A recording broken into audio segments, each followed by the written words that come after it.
नमस्कार, स्वागत आपके हमारे चैनल में। आज हम लोग जानेंगे जो जेक के द्वारा जो हमारा पहला मॉडल सेट भेजा गया हिंदी का, तो आज हम लोग उसको पूरा कंप्लीट करेंगे। देखिए सबसे पहले यहाँ पढ़िए, यहाँ देखिए क्या लिखा है। देखिए, झारखंड शैक्षिक अनुसंधान एवं परिषद परीक्षण रांची झारखंड प्रथम सौदिक परीक्षा 2021-22। इसमें थोड़ा सा रूल जान लेते हैं ये क्या क्या है। देखिए इसमें जो होगा हमारा जो हिंदी ए का है हमारा, और इसमें समय होगा हमारा 1 घंटा 30 मिनट का। इसमें 40 गो प्रश्न होंगे और 40 नंबर के होंगे। ठीक है, चलिए अब हम लोग सामान्य निर्देश क्या है। पहला हमारा सभी प्रश्न बनाना अनिवार्य है। प्रश्नों की कुल संख्या 40 है। तीसरा है हमारा प्रत्येक प्रश्नों के लिए 1 अंक निर्धारित है। और चौथा है हमारा प्रत्येक प्रश्न के लिए 4 विकल्प दिए गए हैं जिसमें से 1 सही है, और 5वां हमारा गलत के लिए कोई नंबर नहीं काटे जाएंगे। ठीक, सबसे पहले हम लोग यहाँ पढ़ लेते हैं क्या ये निर्देश। निम्नलिखित गद्यांश को ध्यानपूर्वक पढ़कर 1 से 5 तक के लिए सही विकल्प को चुनिए।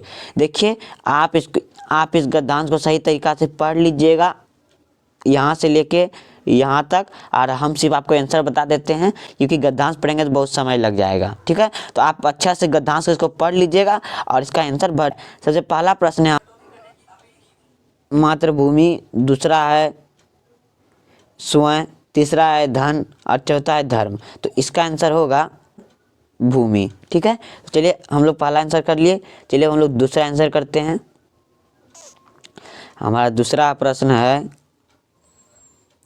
मनुष्य की श्रेष्ठता की। मनुष्य की श्रेष्ठता की पहला क्या है? पहला हमारा गंदे हो जाते हैं, दूसरा मिट्टी में लथपथ हो जाते हैं, तीसरा उठकर खड़े होते हैं, और इनमें से कोई नहीं। तो इसका आंसर होगा, तो इसका हमारा आंसर है गिरकर उठकर खड़े होते हैं। ठीक है, चलिए अब हम लोग तीसरा में जाते हैं। आप लोग गद्यांश पढ़ लीजिएगा तो आपको आंसर मिल जाएगा। गद्यांश पढ़ेंगे तो बहुत समय लग जाएगा। ठीक है, चलिए अब हम लोग प्रश्न तीसरा है प्रश्न किसके द्वारा होता है? तो पहला है दान से मिले अन्य से, दूसरा धरती माँ के दिए गए अन्य से, तीसरा है विकल्प ए बी दोनों, और तीसरा इनमें से कोई नहीं। तो इसका आंसर होगा देश की उन्नति के लिए हम क्या करें। तो पहला है हम अपने रीति रिवाजों को निंदा करें, दूसरा है अपने मन को से कार्य करें, तीसरा है हम ऋण ले, चौथा है सभी को समता तथा सिद्धियता का पाठ पढ़ाएं। तो इसका आंसर डी नंबर क्या होगा, सभी को समता तथा सिद्धियता का पाठ पढ़ाएं। चलिए हम लोग ऐसे ही प्रश्न 5 को बनाते हैं। देखिए प्रश्न 5 में क्या है, देश प्रेम क्या है? तो हमारा देश के प्रति रीति रिवाजों को निभाना तथा विभिन्न धर्मों को सम्मान, दूसरा है हमारा देश के सब कुछ प्राप्त करना और बदले में कुछ नहीं देना, तीसरा है हमारा शांतिपूर्वक आराम करना, चौथा है केवल अपने भरण पोषण का चिंता करना। तो इसका आंसर होगा ए नंबर क्या होगा, देश के प्रति रिवाजों को निभाना तथा विभिन्न धर्मों को सम्मान करना। तो चलिए ऐसे हम लोग पाँच प्रश्नों को कंप्लीट कर लिया। चलिए हम लोग अब फिर पढ़ते हैं। देखिए प्रस्तुत गद्यांश को ध्यानपूर्वक पढ़कर प्रश्न 6 से 10 तक के लिए उत्तर चयन करें। यानी देखिए गद्यांश ये हमारा यहाँ से आपको यहाँ तक आपको पढ़ना पड़ेगा, और यहाँ से हम आप सिर्फ आपको आंसर बताते हैं। आप घर में पढ़ के अच्छा से और इसको कर लीजिए क्योंकि इसे बहुत समय लगेगा। चलिए अब हम लोग का पहला प्रश्न है यानी 6वां प्रश्न है हमारा क्या है, किससे डरकर नौका पार नहीं होती? तो पहला है हमारा नदी से, दूसरा है लहरों से, तीसरा है लोगों से, चौथा है खुद से। तो इसका आंसर होगा लहरों से डरकर नौका पार नहीं होती। ठीक है, चलिए अब हम लोग 6वां बना लिया। चलिए अब 7 नंबर पे जाते हैं। 7 नंबर क्या है हमारा, नन्हे चींटी दाना लेकर कहाँ चढ़ती है? तो पहला है दीवारों पे, चौथा है दूसरा है पहाड़ों पे, तीसरा है छतों पे, चौथा है कहीं नहीं। तो इसका आंसर होगा, तो इसका हमारा आंसर होगा दीवारों पर। ठीक है, 7 को हम लोग बना लिए। चलिए अब 8 नंबर पे जाते हैं। क्या है 8 नंबर का प्रश्न देखते हैं।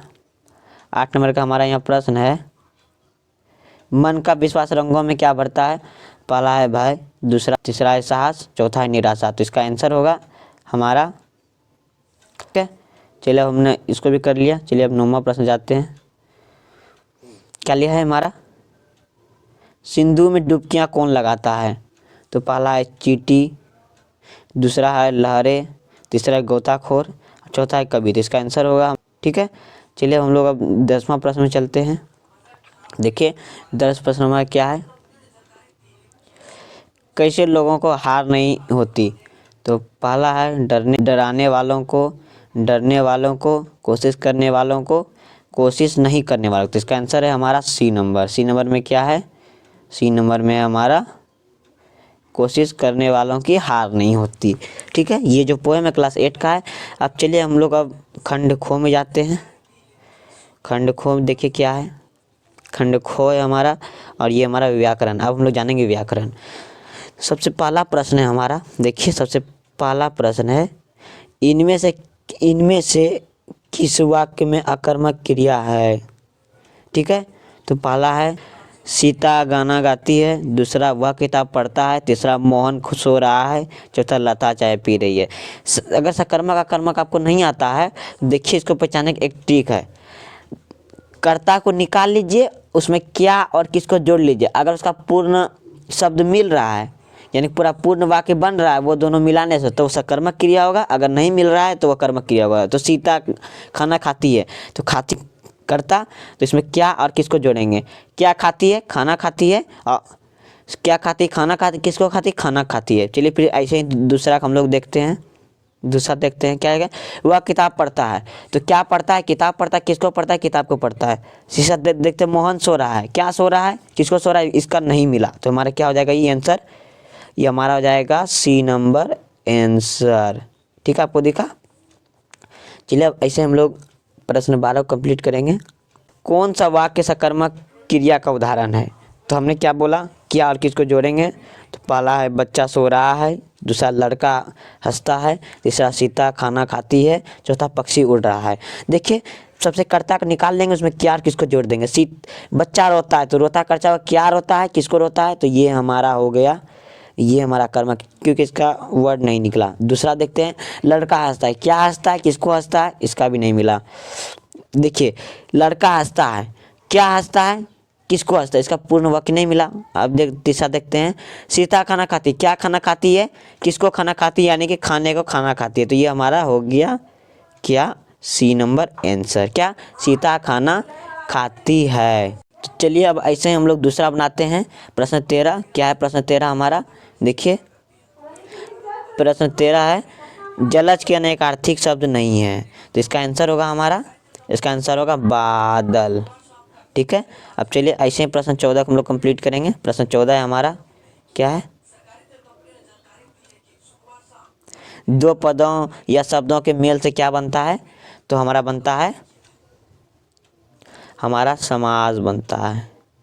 ठीक है, अब चलिए प्रश्न 15 क्या है, 15 है, प्रतिदिन कौन समास है। तो इसका आंसर है भाव समास। ठीक है, अब चलिए हम लोग प्रश्न 16 में जाते हैं। 16 हमारा क्या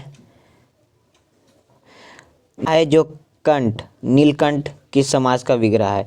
तो इसका आंसर है हमारा बहुवीर समाज।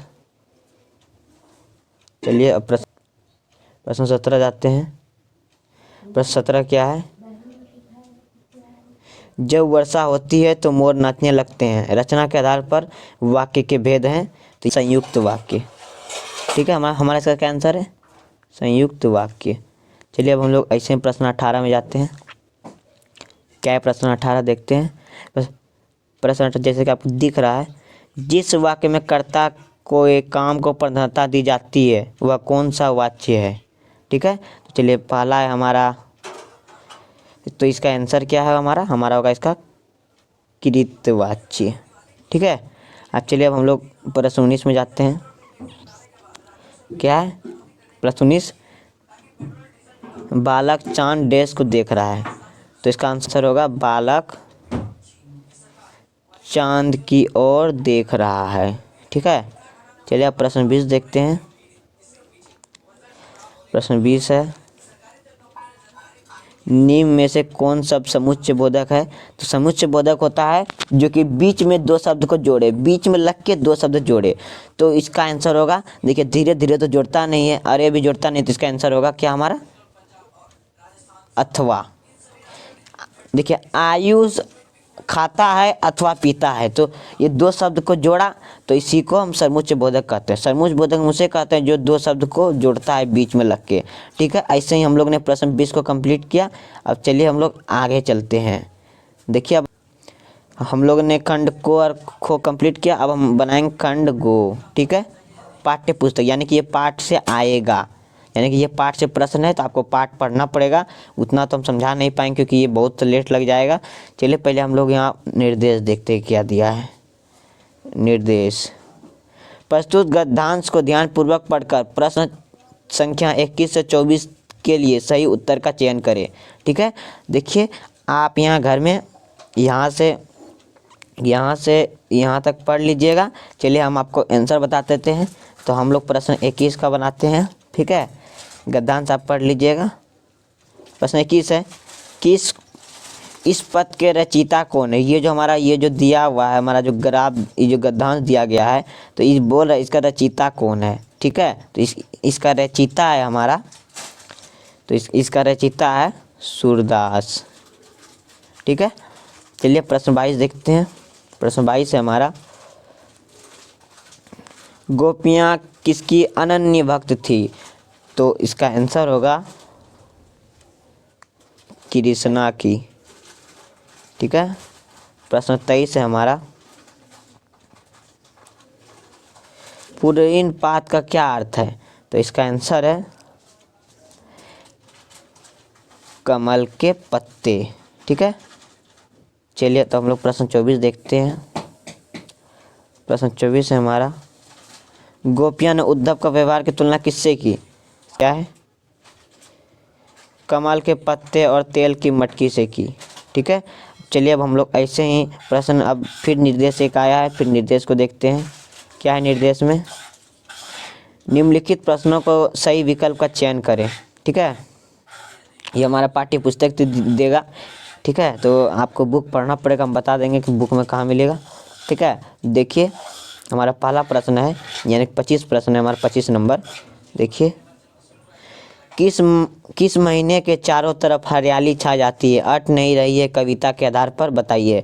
ये जो हमारा पोयम है तो वो हमारा अट नहीं रही है और इसी में बताया गया। तो इसका आंसर होगा हमारा फागुन। आप पोयम पढ़िएगा तो आपको सब समझ में आ जाएगा, ठीक है। अब चलिए प्रश्न हम लोग फिर 26 को कंप्लीट करते हैं। प्रश्न 26 क्या है, उत्साह और अट नहीं रही इन दोनों कविताओं के कवि कौन है। तो इसका आंसर हमारा सूर्यकांत त्रिपाठी निराला। अब देखिए प्रश्न 27 क्या है। प्रश्न 27 है हमारा, किसकी मुस्कान इतनी मोहक होती है कि मुर्दों को भी जान डाल देती है। नन्हे शिशु की। प्रश्न 28 है हमारा, देखिए प्रश्न 28 क्या है। प्रश्न 28 है, फसल कविता के अनुसार बताइए कि फसल किसका बदला हुआ है। तो इसका आंसर होगा हमारा बीजों का, क्योंकि बीज होगा तभी तो हमारा फसल होगा न। बीज में पानी लगा, बारिश पड़ा, सूर्य का किरण लगा तभी तो हुआ, तब तो ये हमारा बीज का बदला है, ठीक है, ठीक है। अब चलिए हम लोग फिर निर्देश में जाते हैं। क्या है निर्देश, हम लोग प्रश्न 28 कंप्लीट कर लिए। अब हम लोग प्रश्न 29 कंप्लीट करेंगे। क्या है, प्रस्तुत गद्यांश को ध्यानपूर्वक पढ़कर संख्या 29 से 32 तक के सही उत्तर का चयन करें। हम लोग ने 28 तक कंप्लीट कर लिया, 28 तक हम लोग ने कंप्लीट कर लिया। अब हम लोग करेंगे 29, ठीक है। चलिए आप ये जो गद्यांश को यहाँ से यहाँ तक पढ़ लीजिएगा और हम आपको सिर्फ आंसर बता देते हैं। सबसे पहला हमारा प्रश्न क्या है, देखिए, बेटे के मरने बाद बाल गोविंद क्या कर रहे थे। तो हमारा गा रहे थे, ठीक है। फिर प्रश्न 30 है हमारा, भगत जी का बेटा कैसा था। तो इसका बेटा था सुस्त और बोधा सा, ठीक है। और फिर प्रश्न 31 है हमारा, प्रश्न 31 है, भगत जी की पुतहू कैसी थी। तो इसका आंसर है सुभद्र और सुशील होने के साथ साथ घर की पूरी पंदिविका, ठीक है। प्रश्न 32 है हमारा, प्रश्न 32 देखिए क्या है, बोधा का क्या अर्थ है। तो इसका आंसर है कम बुद्धि वाला। ठीक है, चलिए फिर हमारा एक निर्देश आ गया, फिर निर्देश को देखते हैं। तो फ्रेंड्स देखिए, अब हम लोग प्रश्न 33 तक तो कंप्लीट कर लिए। अब चलिए हम लोग प्रश्न 34 को कंप्लीट करते हैं। क्या है, नेताजी का चश्मा पाठ में नेताजी की प्रतिमा किस चीज़ से बनी थी? तो इसका आंसर होगा संगमरमर पत्थर से बनी थी। ठीक है, चलिए प्रश्न 35 क्या है हमारा? प्रश्न 35 है हमारा, नेताजी जी की मूर्ति पर चश्मा कौन बदलता था? तो इसका होगा हमारा आंसर होगा कैप्टन। ठीक है, फिर प्रश्न 36 है हमारा। देखिए प्रश्न 36 क्या है, नेताजी की चश्मा पाठ के लेखक कौन है? तो इसका आंसर है स्वयं प्रकाश। ठीक है, चलिए फिर हम लोग आगे चलते हैं। आगे क्या है, निर्देश फिर है। चलिए इसको निर्देश को पहले पढ़ते हैं। क्या है, प्रस्तुत गद्यांश को ध्यानपूर्वक पढ़कर 37 से 40 तक के लिए सही उत्तर का चयन करें। तो आप गद्यांश को यहाँ से लेके और यहाँ तक आपको पढ़ना है। और चलिए हम आपको सिर्फ आंसर बता देते हैं। और चलिए हम लोग प्रश्न 37 में चलते हैं। 37 क्या है, देखिए, प्रस्तुत गद्यांश के पाठ से लिया गया है। तो प्रस्तुत गद्यांश पाठ से लिया गया है, तो इसका आंसर होगा कि आंचल। ठीक है, एक हमारा पाठ है उसी से लिया गया है। प्रश्न 28 है हमारा, लेखक क्या खेलते हैं? तो इसका होगा आंसर गिल्ली डंडा। ठीक है, प्रश्न 39 है हमारा, इस गद्यांश के किस मेले की चर्चा की गई है? ठीक है, इस गद्यांश के किस मेले की चर्चा की गई है? तो इसका आंसर है, तो इस मेले में चर्चा की गई है दर्री का मेला। ठीक है, चलिए अब हम लोग ऐसे ही प्रश्न 40 को कंप्लीट करते हैं, जो कि लास्ट प्रश्न है हमारा। क्या है, देखिए, अगर आप लोग ऐसे पढ़िएगा तो आप कॉपी में इसको नोट कर लीजिएगा और इसे याद कर लीजिएगा, और गद्यांश को अच्छी तरह से पढ़ के आप बना सकते हैं। राही से आप क्या समझते हैं? तो इसका आंसर होगा राही को। ठीक है, राही को राही कहते हैं। ठीक है, आई होप आपको वीडियो अच्छा लगा होगा। अगर अच्छा लगा चैनल को सब्सक्राइब कर लीजिए, छोटा सा बेल आइकन क्लिक कर दीजिए और इसको कॉपी में नोट कर लीजिए, ताकि आपको बहुत काम आएगा।